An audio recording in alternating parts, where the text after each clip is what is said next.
It's often said history has a tendency to repeat itself if you don't learn its lessons. Have a listen to this speech overnight from the new British Army Chief. Not mincing his words, General Sir Patrick Sanders said this. In all my years in uniform, I haven't known such a clear threat to the principles of sovereignty and democracy and the freedom to live without fear of violence as the brutal aggression of President Putin and his expansionist ambitions. This is our 1937 moment. We're not at war, but we must act rapidly so that we aren't drawn into one through a failure to contain territorial expansion. Joining me now, Sky host, former Senator Cory Bernardi, former Labor MP Michael Danby, also a former chair of the Parliament's Foreign Affairs and Defence Committee. Gentlemen, thank you for your time. Michael, to you first. What did you make of the General's speech and this comparison with 1937? He's dead right. Churchill used to warn us in those days in the late 30s. The Bundeswehr can't deploy a single active brigade at the moment. There are only 30,000 NATO troops between the Baltics and Bulgaria if the Russians decide to go past Ukraine.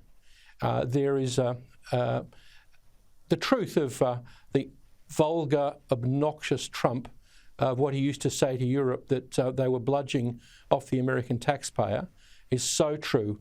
At least this has woken Germany and France and the other countries up to the fact that they've got to increase their defence spending to more than 2%. But as you know, Peter, from government, between intention and it actually happening, it certainly takes a while. So let's hope the Ukrainians can hold out in the Badlands of the Donbass. Certainly, our fate in Australia and East Asia is to some extent being decided by whether they can send a message to China via holding up the Russians there.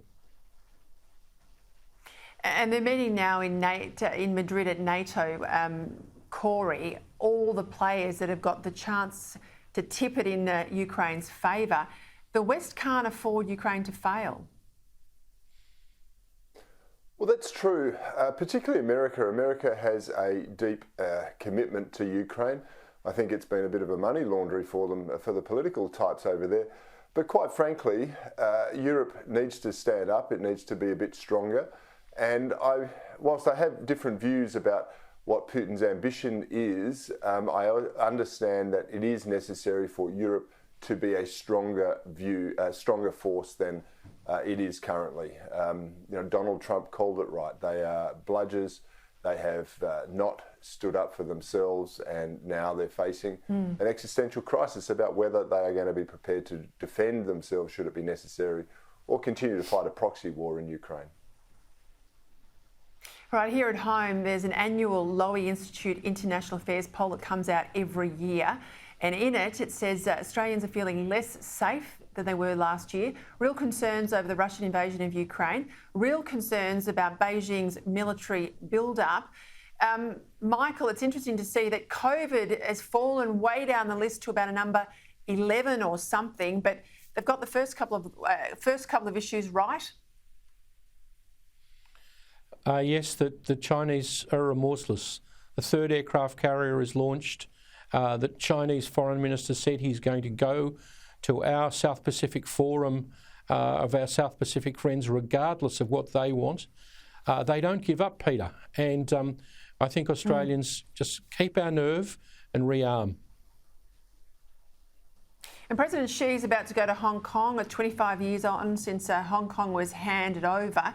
There'll be commemorations, we're told. He'll be there on the weekend. That's a big deal. Well, you can tell communists are most abrasive. Sorry, Cory, go. No, Peter, it is a big deal.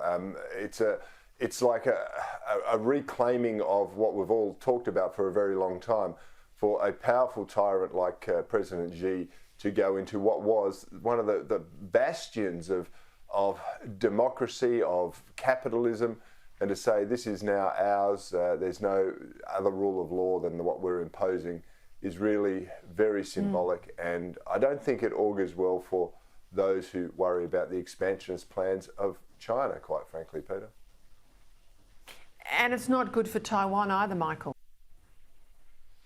No, they must be hoping that their own training, rearmaments and close connections with the Japanese, who've made very strong statements and said that they will defend Taiwan together with the Americans, will protect them. Coming across 180 miles of ocean across the Taiwan Straits is a more difficult job than attacking across a border as in Ukraine. But amphibious operations are notoriously difficult, but I hope they are as determined as the Ukrainians and as well armed in the future as they should be.